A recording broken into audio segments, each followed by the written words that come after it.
Bienvenue dans l'exploration d'un monde imaginaire avec François Caillé-Nadon. Voici le récapitulatif de la saison 3, partie 8, nommée Les Bassins d'Urzim. Nos aventuriers qui étaient en chemin, en route vers les Bassins d'Urzim, pour les délivrer de l'emprise du groupe barbare à Sardou-Cormac. Ils s'en viennent. Et après avoir combattu durant la nuit des gnolls et surtout des hyènes, ils prennent le chemin avec leurs alliés. Les Wemmick et les Centaures conviennent d'une tactique. Les Wemmick partiront à l'avance et feront le tour du fortin des Bassins d'Urzim pour les prendre à revers et forcer la garnison à s'occuper de l'arrière. Pour pas qu'ils se concentrent tous à arrêter les aventuriers. Et pendant ce temps-là, les centaures fermeront la marche puisqu'ils ont repéré une armée de gnolls en marche. Les cadavres et la guerre ont attiré les gnolls. Et les gnolls sont en route vers les bassins d'Urzim sur leur revers. Alors, les aventuriers devront foncer et libérer les bassins d'Urzim par l'entrée nord, tandis que les Wemmick feront diversion par l'entrée sud. Et pendant qu'ils sont en chemin, les aventuriers remarquent un aigle qui tourne en rond en volant au-dessus d'eux et les suit.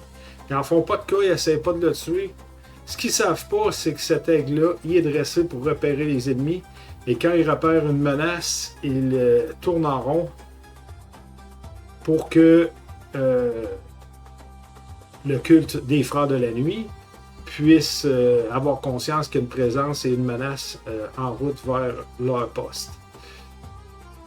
Les aventuriers n'ont pas encore connaissance du culte des Frères de la Nuit.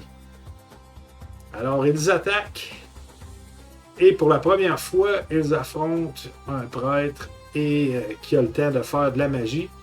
Et eux, ils savent que c'est pas un mage, ils savent pas que c'est un prêtre, mais les combats sont longs. Et j'avais passé, moi, en attente au travail, je voulais savoir, par rapport au nombre d'alliés, la force appropriée à mettre pour combattre et faire un défi.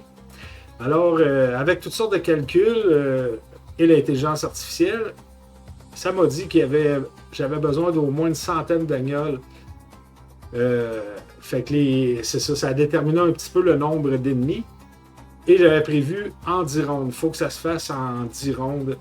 Et ça a pris 10 rondes, sinon tous les centaures étaient dissimés sur le front arrière. Et les Wemmick, eux, n'ont pas eu de la misère à rentrer parce que c'était pas tellement gardé au sud. Ils avaient tendu un piège et étant donné que je savais qu'il allait faire apparaître un corbeau pour aller repérer les forces ennemies en position au fortin, j'ai fait qu'ils leur ont tendu un piège, c'était évident. Ils ont vu quelqu'un qui était caché, la porte s'est mise entrouverte avec ce qui semblait être des chaudières d'huile.